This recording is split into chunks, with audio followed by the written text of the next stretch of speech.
For all your TCG needs, make sure to check out alphatradingcardgames.com.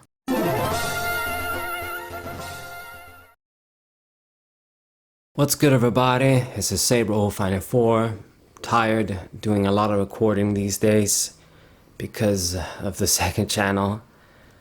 Putting a lot of work, but it's sort of paying off, I suppose. Those Tyranitar EX videos were a bit popular for my channel.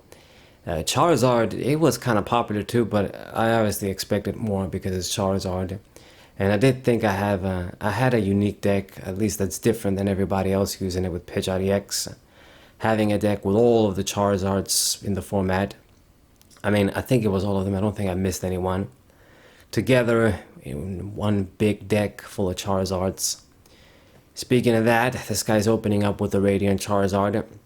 We're obviously using our anti-meta Scizor deck. It's been really good so far. I'm a bit surprised. I mean, I was expecting good stuff from it if I'm using it. I always have high hopes with the stuff that, well, not always, but when I use something, I do think I'm going to make this work, or I think this is going to be pretty good at the very least.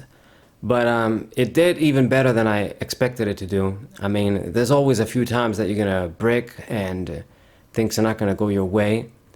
And maybe if your opponent figures out what you're doing, they are a bit careful with their ability Pokemon.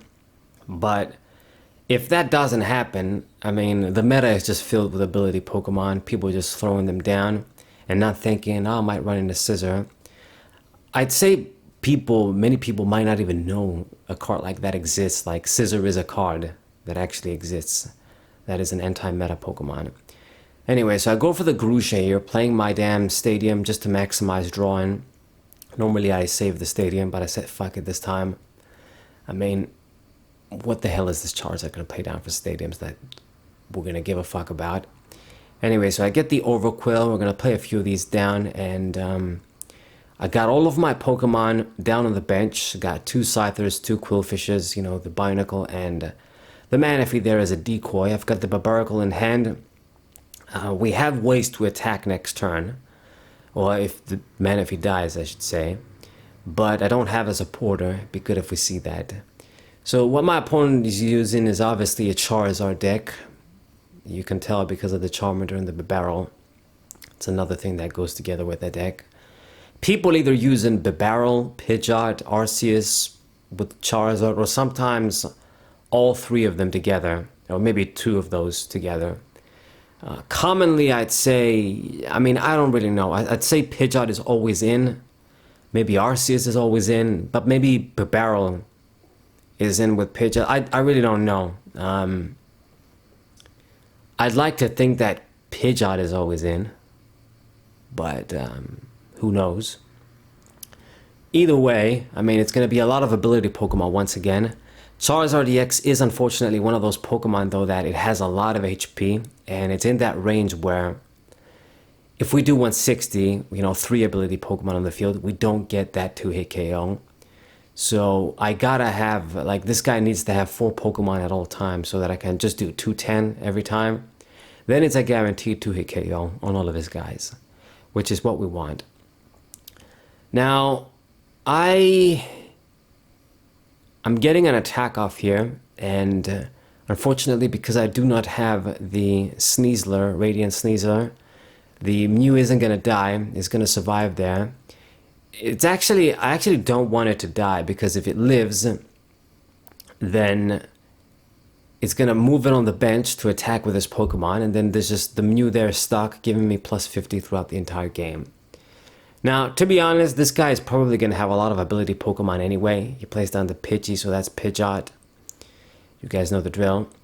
But I didn't want to be passive, not do anything, and just let him come to me. I'd rather just try and get attacks off, put pressure, do that. So Rare Candy Charizard EX comes out. We don't really care about Charizard's overkill damage because at 180 we die in one shot anyway. It's ridiculous, but that's the reality. It is absolutely ridiculous for a stage 2 EX to be getting a 1-hit KO on a regular stage 1 Pokemon with an attack that's supposed to be starting off weak, and it's a revenge attack that's going to get better as time went on. Like, you'd never see this in the original EX era. Like, go to Gen 3. You know, stage 1 Pokemon would have like 70 HP, 80 HP, let's say, that were regular Pokemon. Like, you would need like the big EX Pokemon that have like 4 energies and shit to do 70 damage to get that one hit KO on your guys. And a lot of the times, I mean, the best stage 1 regular Pokemon, they'd have 80 HP, maybe even 90 HP. So they were not getting, like, you wouldn't be using Shift 3EX, let's say, using it 70 for 3 attack, which was common for EX Pokemon to have, you know, the three energy attacks doing like 70 and shit. You don't get the 1 hit KO. Dude, survive.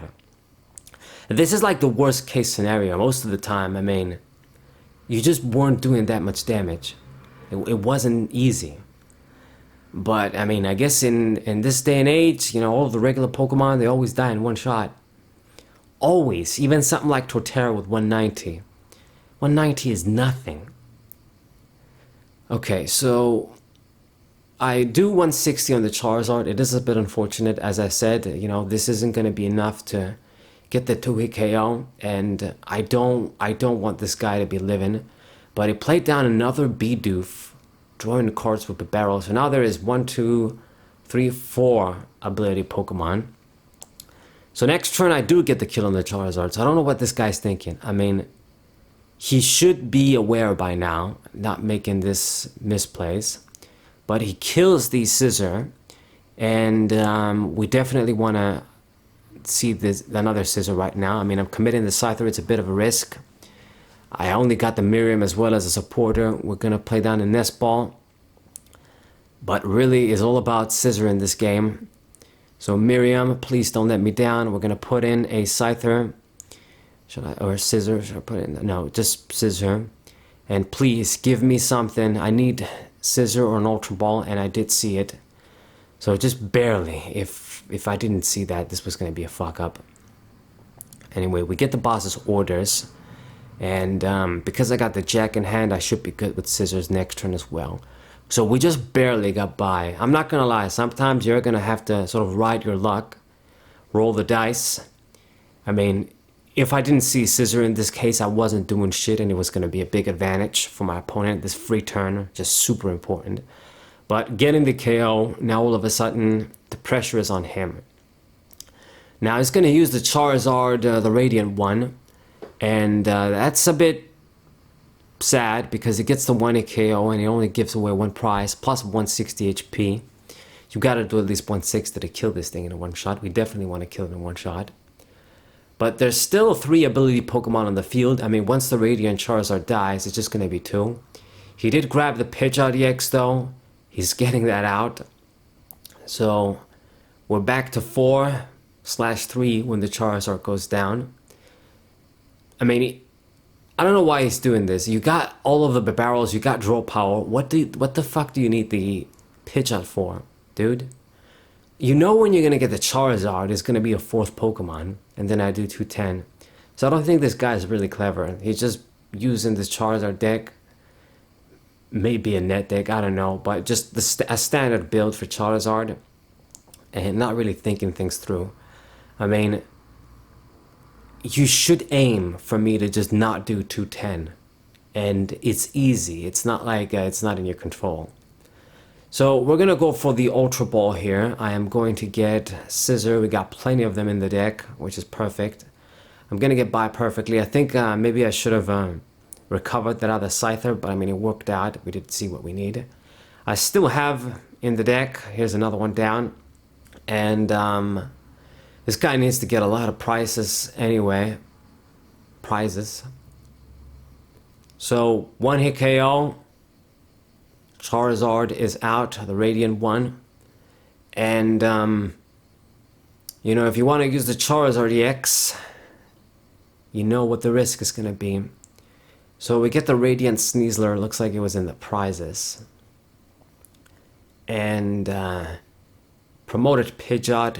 Quick search, you know, get your Charizard out. I mean, what other attack mode are you going to use? Like, if you would use Pidgeot, he actually doesn't even get the 1-hit KO. So, I don't have a problem if you want to use that. just do 120 and then I live and I can keep attacking, it would still sway the game in my favor. Damn. We're not done yet though. It's getting the Charmeleon out, Ultra Ball. Really tired, man, doing so much narrating, so much recording.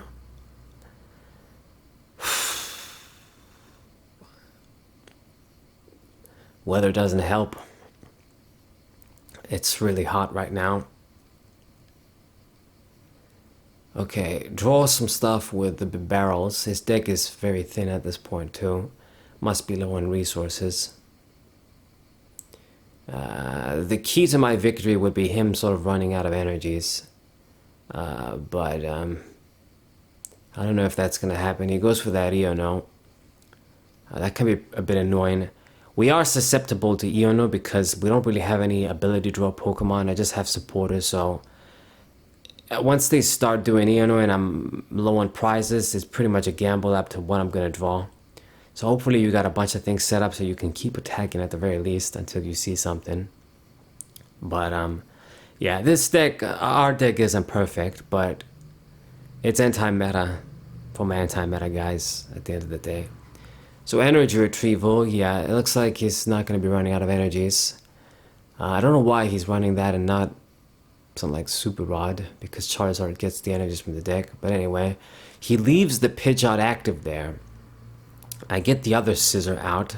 We're going to go for a Shauna. As long as I can get an energy on this other Scizor, okay, which we do. Even if he Ionos, I'm not going to be too afraid because I have something to attack with. Plus, we, you know, thin our deck as time goes on, and then it's not going to affect me as much. Now, because he wanted to make this play, what I'm going to do is I'm going to save the Scizor and make use of the Overquills because they're not going to be that effective on the Charizard, but they are going to be very effective on this Pidgeot because if he wants to be a smartass and leave that guy there, Pidgeot has a lot less HP than Charizard. I do get the 1k on it. Well, no, but actually no, do I? It's 210 plus 50. No, I guess it depends on if he plays more ability Pokemon down. He goes for boss's orders. He picks on the Barbaracle, which is a bit of a strange choice for me. I guess he really wants to make sure he gets some cards from the prizes so that he doesn't run out of resources. Perhaps he's thinking about that, but killing this guy, it only means that more of my attackers live. Obviously, I'm going to use Scizor right now. Then I got another Scizor down and ready to go. It's going to be another hurt Charizard. You're going to have to retreat. Gonna go for that Nest Ball. Let's get the Radiant Sneasler. Maybe I should have used the other Nest Ball first and then get them with the other one so that we can thin our hand. But either way, go for that 210, that magic number. You know, pressure is on you. You can't leave the Charizard EX active there. You have to use a different attacker. So he needs to evolve into another Charizard EX. Now, I guess killing the Barbaracle means that he can get the stuff he kills, he gets the prize in hand. And there's still a few prizes for him to get. But, I mean, I was in a good position either way. I mean, he's definitely not giving up. He's doing what he can to hang on. I mean, I'd say my only ticket now would be like a boss's orders. If I see that, I win. I'm pretty sure I didn't use it. It must be in the deck somewhere. And we see the Ultra Ball. Just going to go for another attack. So the barrel dies. He sort of leaving that as a decoy there. The damage is going to decrease. But I mean, you're not attacking. You know, then if you use the Charizard, even overcooling out with the Sneasler, it's going to put more pressure on you with the poison. And I just need to get one prize. So if I see the boss's orders, I still win. So he puts energies on the Pidgeot and goes for that Iono. A bit annoying, but at this point, I just want to see a boss's orders. I see my own Iono. I mean, Pidgeot isn't doing shit, but he can't use the Charizard. He's got that Charmander he couldn't evolve. He's just in a shit position altogether. only one card left in the deck. So yeah, he's gonna run out of gas no matter what. So he goes for an attack, it gets rid of my stadium, whatever, and I see another metal energy. Where should we put that? Should I put it somewhere? I guess on the Scizor and go for a Neono, I mean. Get the Quillfish. I mean, it really doesn't matter. This Pidgeot is gonna have to retreat now too. He can't stay active, because then he loses once again. So what are you gonna do? You ran out of decoys you can use. Everything he promotes is gonna die. And he has 0 cards in his deck. So this is my game, no doubt. A bit long-winded, but we got the victory. And I mean, he still needs to get 3 prizes, so I did have quite a lead over him. So you can think things through and look at the screen all day, all you want, but it doesn't change the fact you can't do anything. So he promotes the Charizard. I suppose to get one more final KO. A vengeful one. A spiteful one, maybe. So he gets the kill, and now is our victory, basically. Attack with Scizor, and then I win. So I hope you guys enjoyed this game. Subscribe to the channel, leave a like, share this video with your friends, and I'll see you guys on the next one. What-ay!